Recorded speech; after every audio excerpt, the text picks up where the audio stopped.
저희가 함께할 하나님 말씀은 디도서 3장 1절로 7절에 있는 말씀으로 성도의 세상살이라고 하는 제목으로 말씀 나누도록 하겠습니다. 자, 2023년을 마무리하면서 우리는 디도서를 통해 가지고요. 성도는 이 땅을 어떻게 살아야 되는가라고 하는 문제에 대한 답을 함께 찾고 있습니다. 1장을 보면은요. 기도에게 맡겨진 두 가지 임무가 나오는데요. 하나는 교회의 리더인 장로를 세우는 문제였고요. 다른 하나는 거짓 교사들의 잘못된 교훈들을 막는 것이다라고 이야기를 했습니다.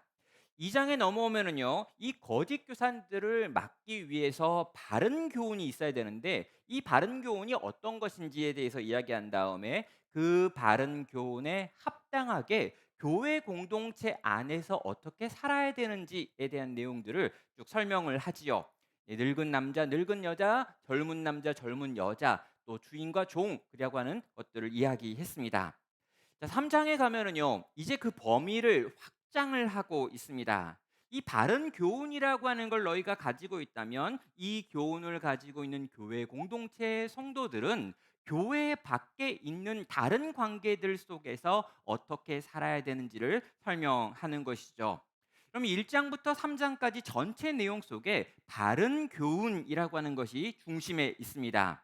이 바른 교훈을 지키기 위해 장로가 필요하고요. 바른 교훈 때문에 지금 분별력을 가지고 거짓 교훈들을 가르치는 자들과 싸워야 되는 거고요.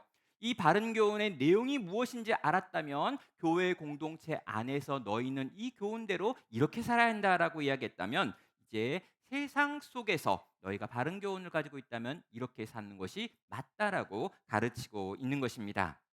자, 이전에요. 제가 어떤 성도분과 좀 대화를 나누다가 이 성도분이 자기가 어떤 일을 하게 되었는데 그 일의 용역을 외부에게 맡겼다라고 하는 이야기를 했습니다. 그리고 그 외부에게 맡긴 그 용역을 하게 된 사람이 카톨릭 신자다, 이 성당 다닌다라고 하는 말을 들었다는 거죠. 그런 다음에 이 사람이 성당을 다니니까 참 감사하고 좋다라는 생각을 했다라고 이야기를 하셨습니다.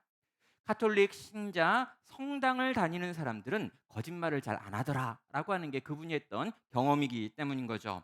그리고 저도 공감하면서 고개를 끄덕이면서 들었습니다. 저는 그 말을 들으면서요. 약간 마음 가운데 이 부담, 아쉬움이 있었습니다. 왜냐하면 성당 다니는 사람들은 정직하더라라고 하는 그 표현 속에 교회 다니는 사람들은 그렇지 않더라라고 하는 생각이 은연중에 담겨 있는 것처럼 느껴졌기 때문입니다. 성도 여러분, 혹시 그 성도가 했던 그 말을 여러분은 어떻게 들으시겠습니까? 우리가 경험했던 여러 가지 경우들을 한번 생각해 보셨으면 좋겠습니다. 여러분, 저는요. 약간 이제 이 기독교와 관련해 가지고 여러 가지 어려움을 당하신 분들의 이 상담을 하는 경우들이 있습니다. 어떤 분들은 이메일을 보내기도 하고요. 어떤 분은 이 페북 메시지 같은 걸 통해 가지고 저한테 상담을 요청하기도 합니다. 또 실제로 오셔 가지고 만나 가지고 긴 대화를 나눌 때도 있죠.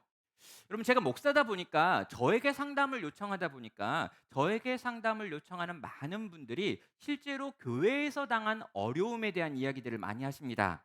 교회에서 당한 왕따, 교회에서 당했던 사람들과의 갈등, 특별히 목회자나 교회의 리더십과 부딪혔던 내용들 때문에 어려움을 당했다, 그것 때문에 힘들었다, 그것 때문에 지금 너무 큰 고통 가운데 있다라고 하는 분들을 제가 보고 듣는다는 것이죠. 자, 그럼 교회에서 나눴던 말들, 내가 정말 이렇게 비밀스러운 이야기를 했는데 이 이야기에 대하여 비밀 유지가 전혀 되지 않아 가지고 모든 사람이 내 이야기를 다 알고 있더라. 이것 때문에 교회에 나왔다라는 분도 만나고요. 인격적인 모독을 너무 심하게 당했다라고 이야기하고요. 또 어떤 경우는 내가 사기를 당해 가지고 큰 어려움에 처했다라는 말들도 들을 수 있었습니다.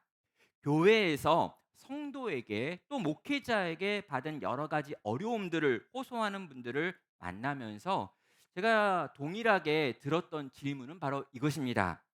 "예수님을 믿는데 어떻게 그렇게 행동할 수 있어요?" 라고 하는 질문인 거죠.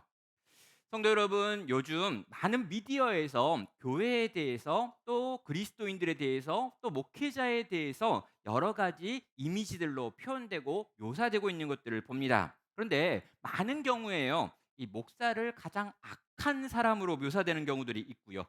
아주 이중적인 사람들이다라고 표현될 때가 많이 있습니다. 여러분 정말 교회의 장로라고 하는 건 굉장히 존경받아야 될 분들인데요. 세상에서 장로라고 하는 말을 들을 때 어떤 느낌일까라고 생각해 보면 여러 가지 이미지들만 살펴보면 그렇게 좋지 않다라는 거죠. 그럼 교회에서는요, 권사라고 하는 건 굉장히 존중받는 여성 리더십입니다. 그런데 영상에서 보면요, 세상 사람들이 보기에는요, 이 권사라고 하는 사람들은 약간 광신도들 아닌가라고 하는 생각이 드는 그런 종류의 이미지들이 너무나 많더라는 것입니다. 사랑하는 여러분, 분명히 과장된 부분이 있습니다. 그러나 그렇게까지 묘사되고 있는 것들을 보면은요, 때로 이런 일들이 실제로 많이 있었고 이런 일들을 본 사람, 경험한 사람이 있기 때문에 이런 일들이 발생하는 게 아닌가, 이런 미디어들이 나오는 게 아닌가라는 생각도 드는 것입니다. 우리는 조금 솔직하게 자기 자신을 돌아볼 필요가 있습니다. 우리는 과연 어떤 사람들인가요? 우리를 보면서 세상은 뭐라고 판단을 할까요? 정말 세상 사람들이 보기에 우리는 확연하게 예수님을 닮은 사람들, 성경에 있는 진리대로 살아가는 사람들처럼 보이느냐라고 하는 질문입니다. 정말 세상 사람들이 보기에 높은 도덕과 윤리를 가지고 있고 이 세상에게 참 많은 것들을 기여하는 훌륭하고 아름다운 좋은 사람들인가라고 하는 질문을 스스로에게 해 보셔야 되는 것입니다. 성당 다니는 사람들은 정직하더라라고 하는 말을 들었을 때 제가 생각했던 질문이고 고민인 것입니다. 자, 오늘 본문 보면은요, 2장에서 교회 안에서 성도들은 바른 교훈에 합당하게 이렇게 살아야 합니다라고 하는 걸 설명한 다음에 이제 3장에 넘어와서 세상 속 성도, 바른 교훈으로 이 세상을 살아가는 성도는 어떻게 사는지에 대하여 두 가지 영역을 나눠 가지고 말하고 있습니다. 첫 번째 영역은요, 세상의 권력에 관하여 성도들은 어떻게 대해야 되는가라는 걸 말하고 있고요. 또 2절에 가면은 세상의 일반적인 사람들 속에서 성도는 어떻게 비춰져야 되는가라고 하는 부분을 다루고 있습니다.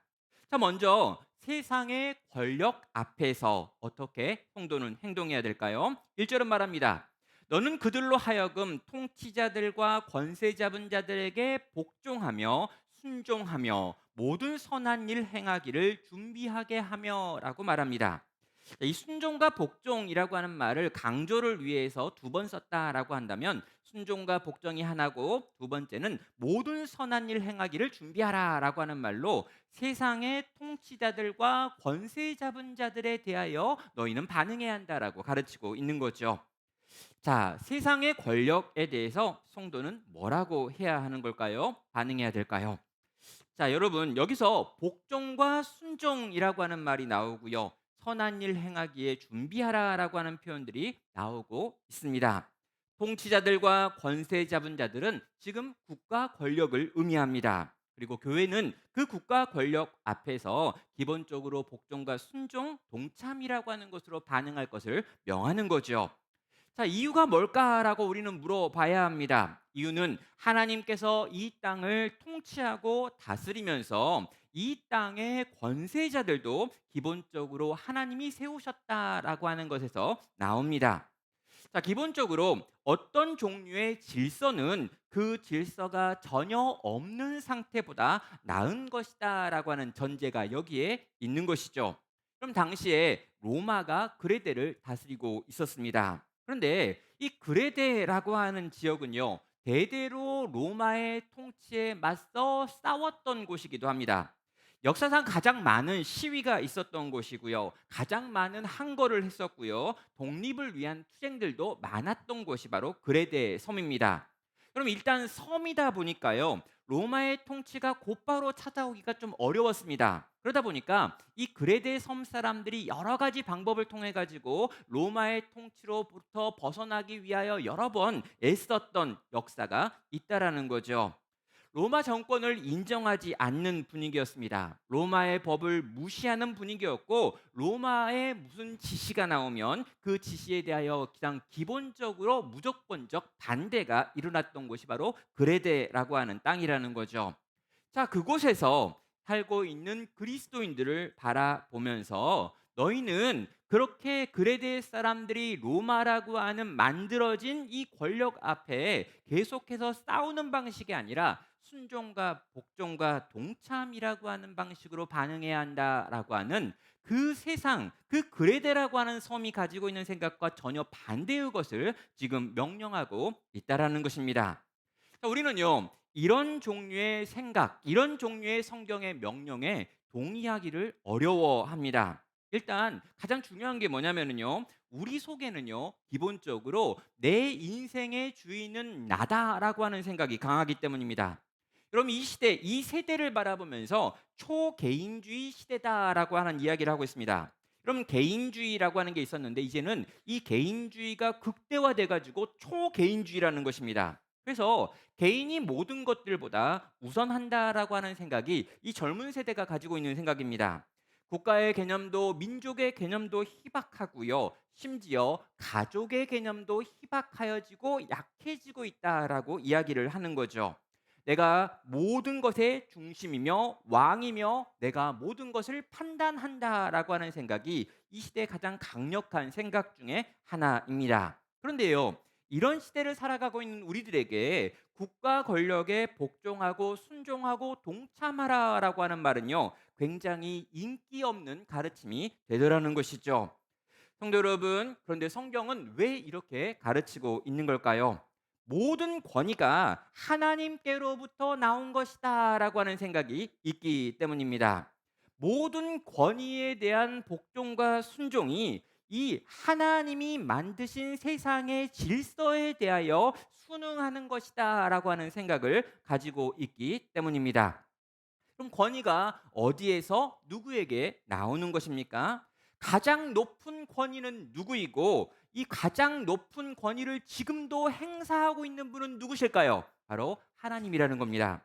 하나님이 이 땅을 창조하셨습니다. 하나님이 지금도 이 땅을 운행하고 계십니다. 이 하나님이 모든 권위의 정점입니다. 그리고 이 하나님이요, 이 세상을 하나님의 뜻대로 경영하시기 위해서 인간을 세우셨습니다. 그리고 인간들 사이에 다양한 방식의 권위의 구조를 만들어서 하나님의 뜻을 이 땅 가운데 이루도록 하셨다라는 거죠. 그러다 보니까 왕이 있었던 것이고요. 정치가 생기는 것이고요. 부모와 자식이라고 하는 권위의 구조가 만들어지는 것이고요. 어떠한 종류의 직장이건 어떠한 종류의 곳이건 어떤 상사와 부하라고 하는 위에 있는 자와 아래 있는 자라고 하는 구조가 만들어진 것입니다. 그럼 국가 권력과 그 권력을 따르는 백성이라고 하는 것이 그때도 있었고 지금도 그래서 있다라는 것이죠. 자, 우리는요, 위에 있는 내 눈에 보이는 권위에 순종하면서 모든 것 위에서 이 모든 것을 통치하고 계시는 하나님의 권위 앞에 순종과 복종으로 나아갈 수 있도록 배우고 있는 것입니다. 사랑하는 성도 여러분, 이렇게 말하면은요, 그러면 나라가 이상하면 어떡합니까? 정치가들이 이상해지면 어떡합니까? 내 부모가 지금 너무 이상한 상태고 지금 내가 가지고 있는 직장 안에서 내 상사가 진짜 나쁘고 악한 사람이면 그럼 어떻게 합니까? 라고 우리는 질문할 수 있습니다. 물론 전제가 여기에 있는 거죠. 내 위에 있는 권위가 가장 높은 권위인 하나님의 권위에 부응할 때만 그 권위가 인정되는 것입니다. 왜 그렇습니까? 유일하고 완전한 왕은 하나님 한 분뿐이시기 때문입니다. 그래서요, 하나님의 뜻과 반하는 국가 권력이라면, 하나님의 뜻과 반하는 부모라면, 하나님의 뜻에 대하여 절대적인 반대를 표시하고 있는 어떤 강한 자가 있다면, 우리는 그것에 대하여 순종할 수 없다라는 것이죠. 그래서 초대 교회가 분명히 이런 가르침을 가지고 있었던 초대 교회였음에도 불구하고 로마의 핍박과 박해를 받으면서까지도 그 로마의 권위에 복종하지 않고 끝까지 예수를 붙들고 예수를 왕이라 부르며 예수를 따르다가 순교와 모든 고통과 고난의 시간을 300여 년 동안 당할 수밖에 없었던 것입니다. 사랑하는 성도 여러분, 가장 높은 권위이신 우리 하나님께 순종과 복종하기 위하여 세상에 있는 다른 권위들에게도 우리는 기본적으로 순종하지만 이 세상의 권위와 하나님의 권위가 부딪히는 상황이라면 하나님의 권위를 위하여 그분께 순종함으로 세상과 맞서기도 하고 다툴 수도 있는 게 성도의 모습이고 성도의 자리라는 것입니다. 내 이익을 위하여 내가 생각하는 가장 좋은 것을 위하여 국가 권력과 싸우는 것이 아니라 하나님의 권리와 하나님의 뜻과 하나님의 목적과 부딪히고 있을 때 우리는 국가 권력과 부딪히는 사람들이 되는 것입니다. 사랑하는 성도 여러분, 우리는 하나님의 권위에게 순종하는 법을 알고 배우기 위해서 국가 권위에 대해서도 기본적인 순종과 복종과 동참이라고 하는 걸 해야 한다라고 말하는 거죠. 자, 두 번째로요, 이 국가 권력에 대한 태도를 가르는 것이 어떤 것인가를 보여주는데요. 모든 선한 일 행하기를 준비하며라고 하는 뒤에 붙어 있는 이 내용입니다. 자, 여러분, 국가 권력이요, 뭔가 선한 일을 지금 계획한 것입니다. 자, 여러분, 성경이 말하고 있는 이 선한 일은요, 하나님께서 기뻐하신 이라고 하는 걸로 바꿔도 좋아요. 그럼 국가 권력인데요, 로마인데도 불구하고 이 로마가 이교도의 나라임에도 불구하고 그 로마가 만드는 어떤 정책들은 하나님이 보시기에 선한 것들이 있더라는 거예요. 자, 그런 것들을 발견하고 그런 일들에 대하여 나왔을 때 그리스도인들은 어떻게 반응하느냐? 적극적으로 그 선한 일을 함께 하려고 동참하여 애쓰는 방식으로 반응해야 한다라고 말하는 것입니다. 역시 여러분, 이 그레데 지역이 갖고 있는 특수 상황 때문입니다. 로마가 하는 명령 중에 좋은 명령이 있단 말입니다. 그런데요, 로마가 아주 합리적이고 좋은 어떤 선한 일을 계획하여 명령했는데 일단 로마가 시키니까 싫다라는 거예요. 로마가 말하면 일단은 안 하고 봐요. 일단 나랑 로마랑 관계가 안 좋으니까 나랑 관계가 안 좋은 그 로마가 나한테 요구하는 건 일단 무조건 그냥 싫은 겁니다. 그래서 반항하는 사람들이 있더라는 거죠. 합리적인 명령이고요. 정말 이것이 좋은 것인 줄 알고 있음에도 불구하고 이것에 대하여 반하는 것이 우리의 독립을 지키는 것이다라고 생각했던 그레데 지역에 있는 사람들을 바라보면서 지금 바울은 그렇게 하면 안 된다라고 말하는 거예요. 그것이 선한 일이라면 그 선한 일에 적극적으로 동참하여서 그 선한 일이 우리들 가운데 펼쳐지도록 만드는 것, 그게 교회가 해야 할 일이다라고 말하는 것입니다. 사랑하는 성도 여러분, 오늘날 이 정치와 관련된 문제는요, 교회 안에서 가장 가르치기 어려운 부분이 되어버렸습니다. 여러분, 가족들이 모여도요, 절대로 정치 이야기를 하면 안 된다고 이야기합니다. 여러분, 절대로 정치 이야기를 하면 안 되고요. 또 우리 결혼하지 못한 친구들 바라보면서 결혼 언제 하냐 이 말도 하면 안 돼요. 애를 아직 안 낳고 있는 분한테 애는 언제나 이것도 하면 안 돼요. 아무튼 하면 안 되는 말이 너무너무 많은데 그중에 제일 문제가 되는 게 뭐냐면 정치와 관련된 문제는 교회에서 말하면 안 된다. 가정에서도 말하지 말라라고 이야기합니다. 왜냐하면 이건 말하면 절대로 합의에 이를 수 없는 부분이기 때문이다라고 생각을 하는 거죠. 자, 여러분, 정치적 이 견해는요, 이 세상의 모든 것보다 더 강력하다라고 말하는 게 요즘 한국의 분위기입니다. 그렇다면 여러분, 교회는 어떻게 정치적인 입장에 대해서 말해야 되는 걸까요? 자, 여러분, 오늘 본문을 기준으로 우리는 정치적인 입장에 대하여 이렇게 말할 수 있습니다. 선한 일과 관련해서는요, 그것이 선하기 때문에 그것이 좌에서 나왔건 우에서 나왔건 내가 좋아하는 쪽이건 내가 싫어하는 쪽이건 어느 쪽에서 나왔건 간에 이것이 진정 선한 일, 하나님께서 기뻐 받으실 만한 일이라고 생각하면요, 그 사안에 대하여 우리는 같은 목소리를 내고 실제로 그 일이 되어지도록 말하는 사람, 행동하는 사람들이어야 한다는 것입니다. 여러분, 좌나 우나 이와 관련된 논리에 빠져서는 안 된다는 거죠. 이쪽이 말하면 무조건 맞고 저쪽이 말하면 무조건 틀렸다라고 반대해서는 안 된다는 것입니다. 사안을 살펴봐야 되는 것이고요. 무엇이 선한 일인지를 파악해야 되는 거고요. 그리고 그것이 선한 일이라면 그것을 긍정하고 지원하고 함께하는 것이 이 땅의 교회여야 되고 성도여야 합니다라고 하는 원칙을 제공하는 것입니다. 사랑하는 성도 여러분, 선한 일이라면 함께하는 거고요. 악한 일이라면 반대하는 것입니다. 어느 한쪽이 내 편이다 또 네 편이다라고 정하는 것이 아니라 각 사안 사안마다 우리에게 주어져 있는 분별력을 가지고 우리가 판단하고 결정하고 움직이고 선한 일을 이 땅에 만들어 가는 것, 이것이 성도의 역할이라는 거죠.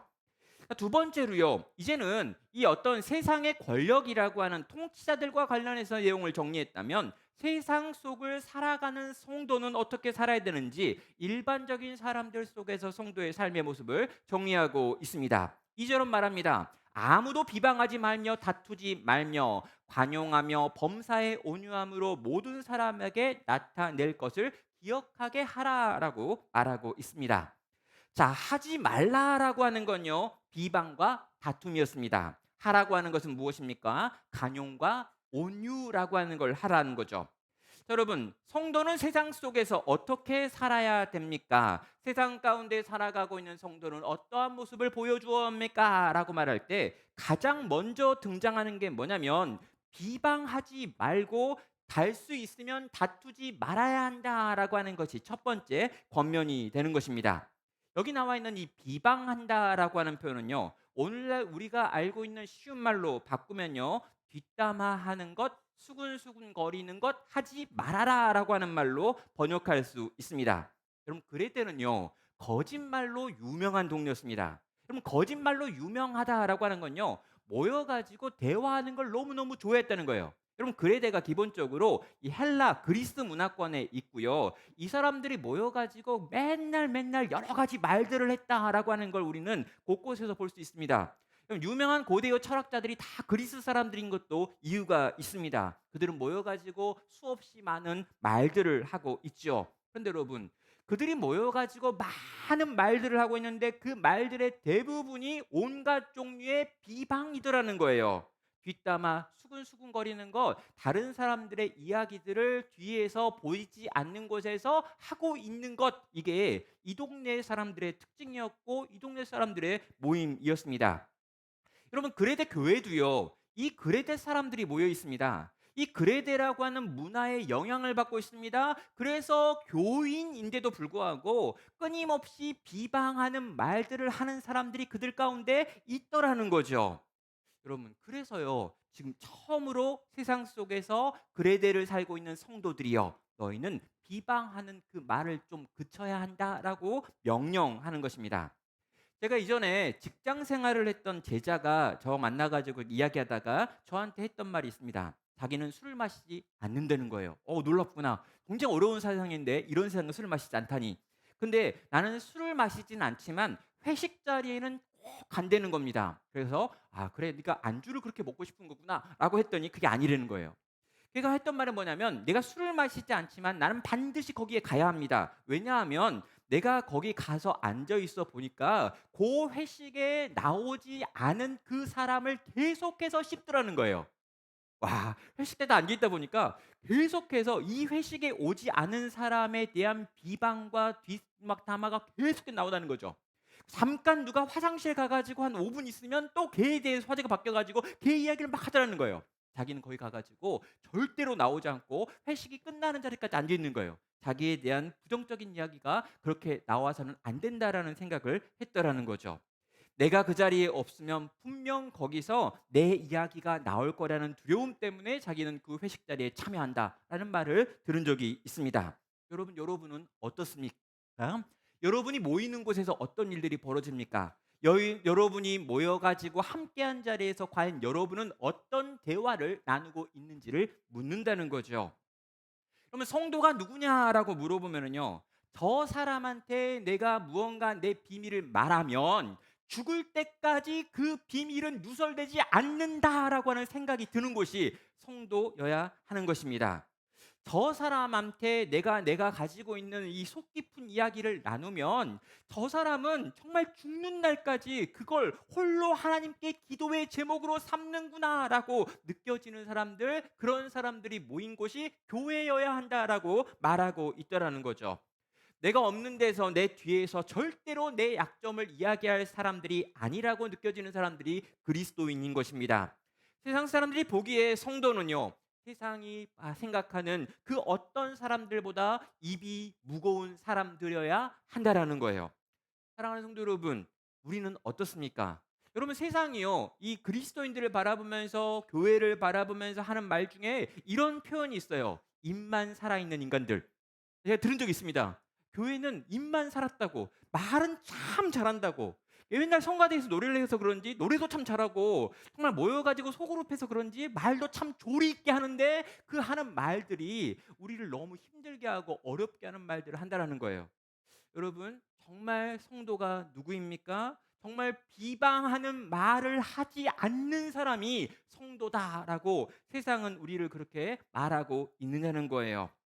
사랑하는 성도 여러분, 정말 우리의 입에서 나오는 말을 통제하시길 바랍니다. 세상이 보기에 그리스도인들은, 세상이 보기에 교회는, 세상이 보기에 그리스도인들의 모임 속에는 절대로 뒷담화라고 하는 게 없다. 여기에 없는 사람에 대한 썰을 푸는 경우가 없다라고 하는 게 우리 공동체의 특징, 교회의 특징, 성도의 특징이 되기를 주의 이름으로 축원합니다.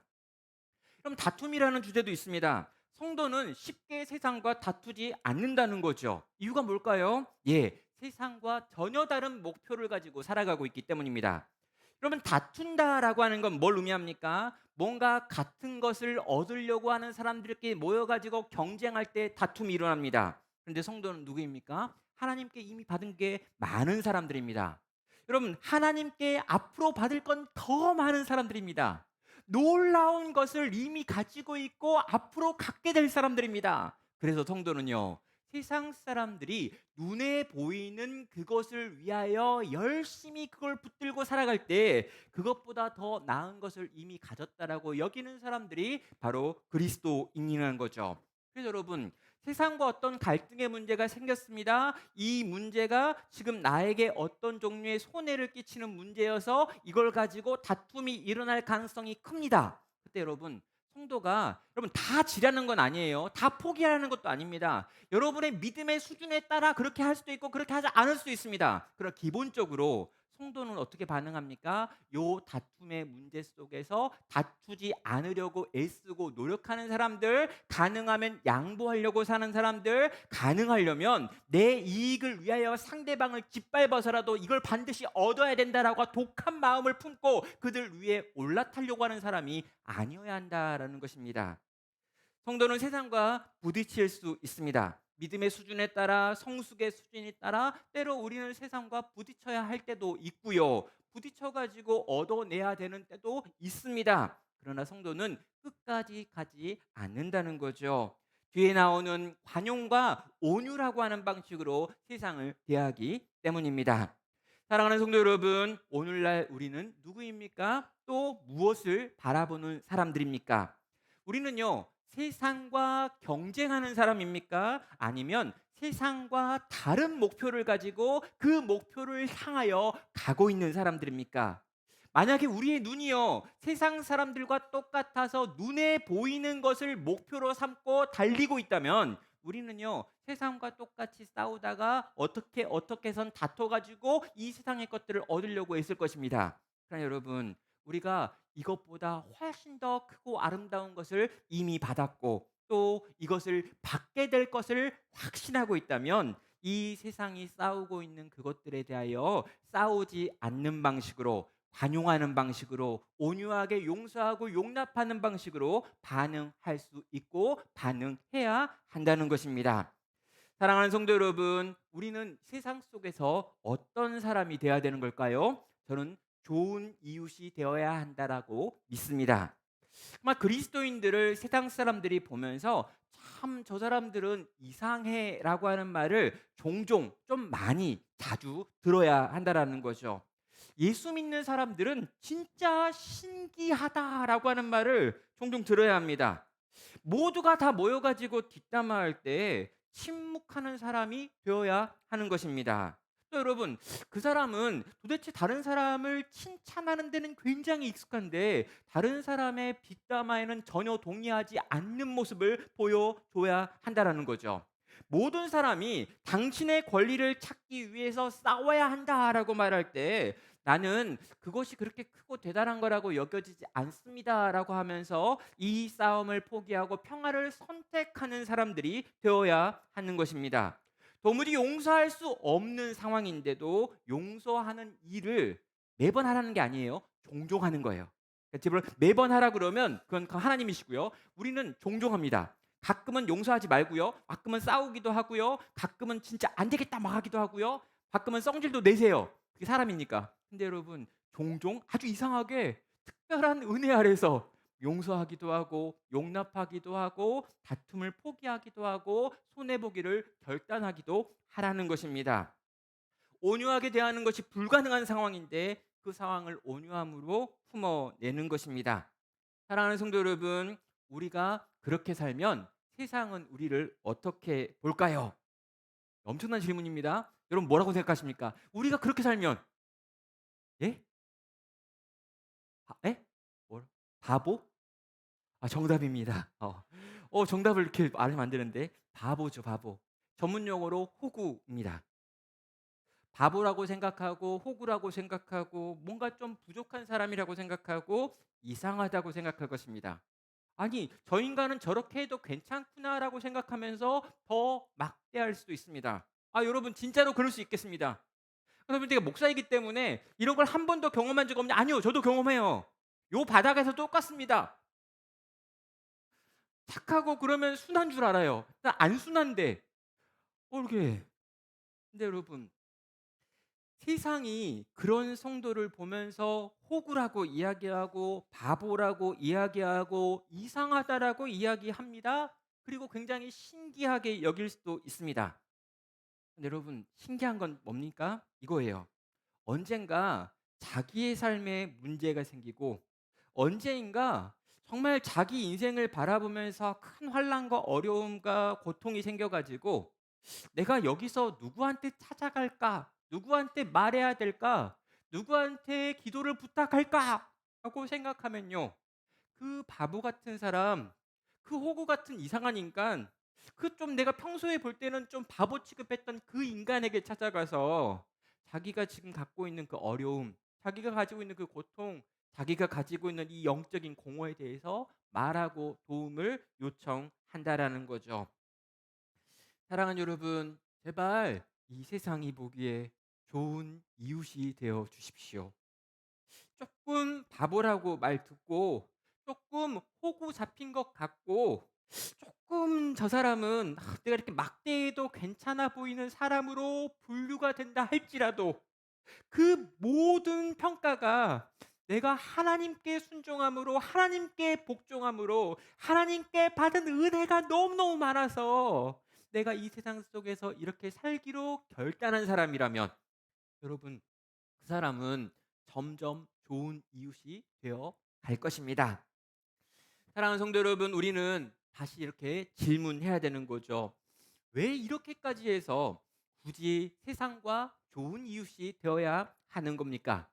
이렇게 하는 거 쉽지 않고 이렇게 되는 거 참 어려운 일인데 굳이 이렇게까지 해가지고 세상의 권력 앞에서 나는 복종과 순종과 동참이라고 하는 것으로 반응하고 세상에 있는 사람들 속에서 다 똑같이 모여가지고 뒷담화할 때 난 입 닫고 있어야 되고 세상 사람들이 다 자기가 원하는 대로 자기 것들을 얻기 위하여 다투고 싸워서라도 그걸 빼앗아 가려고 할 때 그걸 뺏기면서도 왜 웃어야 되냐고 이유가 있습니다. 그러면 3절부터 7절까지 이 긴 이야기가 바로 이 이유인 거죠. 무엇입니까? 너무너무 큰 은혜를 이미 우리가 받았기 때문이다라고 말합니다. 3절은 말합니다. 우리도 전에는 어리석은 자요 순종하지 아니한 자요 속은 자요 여러 가지 정욕과 행락의 종로로 탄 자요 악독과 투기를 일삼는 자요 가증한 자요 피차 미워한 자였으나 뭡니까? 이전에 우리도 거기 있는 그 인간들이랑 똑같은 인간들, 아니 그 인간들보다 더 못된 인간, 더 악한 인간, 더 비참한 인간이었었다라고 이야기하는 거죠. 그럴 때 구원 이전입니다. 예수를 믿기 이전입니다. 예수로 말미암아 영원한 생명을 얻기 전 우리의 상태가 그랬었다는 거죠. 그런데 여러분, 그런 인간에게 나에게 어떤 일이 벌어졌습니까? 4절입니다. 우리 구주 하나님의 자비와 사람 사랑하심이 나타낼 때에 우리를 구원하시되 우리를 행한 바 의로운 행위로 말미암지 아니하고 오직 그의 긍휼하심을 따라 중생의 씻음과 성령의 새롭게 하심을 하셨나니. 예, 우리가 구원받았다는 거죠. 하나님의 놀라운 자비가 우리에게 부어졌고 사람을 사랑하시는 그 사랑이 쏟아져 부어졌다는 것입니다. 우리를 구원했는데 우리의 의로운 행동에 기인한 것이 아니다라고 말하고 있습니다. 오직 그의 우리를 불쌍히 여기시는 그 긍휼하심과 중생의 씻음과 성령의 새롭게 하심이 우리 속에 나타나서 우리가 사망에서 생명으로 옮겨졌다. 우리가 이 유한한 세상에서 무한한 하나님 나라를 소망하는 자도 바뀌었다라고 말하는 거죠. 이게 무엇입니까? 바로 우리를 위하여 준비하신 그 놀라운 은혜에 대한 고백을 또다시 하는 것입니다. 이 은혜를 고백하는데요, 성부 하나님의 긍휼을 이야기하고요, 성자 예수님의 중생을 이야기하고요, 성령 하나님의 새롭게 하심이라고 하는 걸 이야기합니다. 성부와 성자와 성령 하나님께서 이 충만한 구원을 우리를 위하여 주셨다라는 이야기하는 거죠. 여러분, 그 하나님의 삼위 하나님의 열심이 우리를 살리시는 역사를 행하였으니 그 은혜를 너희가 누렸으니라고 말하면서 이 은혜를 누린 너희가 이 세상에서 이렇게 사는 것이 마땅하다라고 말하고 있는 것이죠. 6절은 이렇게까지 하면서 마무리합니다. 우리 구주 예수 그리스도로 말미암아 우리에게 그 성령을 풍성히 부어 주사 우리로 그의 은혜를 힘입어 의롭다 하심을 얻어 영생의 소망을 따라 상속자가 되게 하려 하심이라. 목적이 나왔죠. 무엇입니까? 상속자가 되게 하려고. 예, 예수님께서 우리에게 이미 생명을 주셨습니다. 영생을 주셨습니다. 그런데 우리라고 하는 사람을 이 땅에서 점점 더 아름답게 빚어가지고 만드실 목적이 있습니다. 무엇입니까?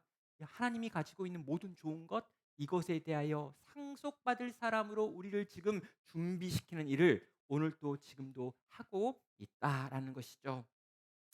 성도 여러분, 어떤 은혜를 받았는지 알면 알수록 우리는 세상 속에서 세상과 다르게 살 수 있습니다. 여러분, 거짓된 은혜는요, 거짓된 삶을 낳습니다. 거짓 교사들은 온전한 삶을 결코 살아갈 수 없습니다. 그들이 가지고 있다고 했던 지혜, 그들이 주장했던 은혜라고 하는 건 다 거짓말입니다. 왜요? 디도서 1장 16절에서 그들이 하나님을 시인하나 행위로는 부인하니라고 말하고 있기 때문입니다. 하나님을 믿는다고 하지만 그들의 삶의 모든 것들은 하나님을 부인하는 삶의 방식이었습니다. 그렇다면 진짜 교훈을 가지고 있고 바른 교훈에 붙들려 있는 성도인 우리는 어떻게 이 땅을 살아야 할까요? 하나님을 시인하며 행위로 그분을 시인하는 삶을 사는 것입니다. 참된 은혜는 반드시 삶에 영향을 미칩니다. 은혜에 합당한 행위라고 하는 아름다운 열매를 만들게 됩니다. 교회 안에서 인정받는 것으로 끝나지 않습니다. 우리 옆집 사람이 내가 그리스도인인 걸 아는 겁니다. 함께 일하는 직원들이 내가 누구인지를 아는 거고요. 함께 공부하고 있는 내 친구들이 내가 그리스도인 줄 아는 거고요. 내가 만나는 모든 사람들이 저 사람은 하나님의 상속자가 되어 그리스도를 하루하루 닮아가고 있는 사람들이다라고 하는 걸 아는 삶의 방식을 선택하여 살아가는 것입니다. 사랑하는 성도 여러분, 상속자는 상속해 주시는 일을 닮아갈 수밖에 없습니다. 여러분, 신기하죠? 여러분, 가끔 정말 신기한 사람들이 있습니다. 피는 한 방울도 섞이지 않았는데 마치 오누이처럼 늙어가는 분들이요. 누굴까요? 그럼 부부라고 하는 게 있죠. 그럼 부부는 진짜 신기합니다. 분명히 이 두 사람은 전혀 이렇게 피가 섞여 있지 않아요. 근데 세월이 흘러가면 흘러갈수록 때로 어떤 부부는 정말 오누이 같아집니다. 왜 그런 걸까? 같이 살고 같은 곳을 바라보고 같은 것을 꿈꾸고 같은 것을 먹으며 같은 공간에 오랜 시간 함께 있기 때문인 거죠. 사랑하는 나눔교회 성도 여러분, 그리스도와 함께 또 그리스도의 몸 된 교회 공동체 안에서 하나님의 백성들과 함께 살아가는 시간이 길어지면 길어질수록 점점 우리에게 모든 걸 상속하기 원하시는 그분을 함께 닮아갈 수 있기를 주의 이름으로 축원합니다. 그리고 그걸 나 혼자 아는 게 아니라 내 옆에 있는 몇몇 사람만 아는 게 아니라 내가 만나는 모든 사람들이 보고 알 수 있는 자리까지 그렇게 한 걸음 한 걸음 성도의 삶을 살아갈 수 있는 성도 되시기를 주의 이름으로 축원합니다.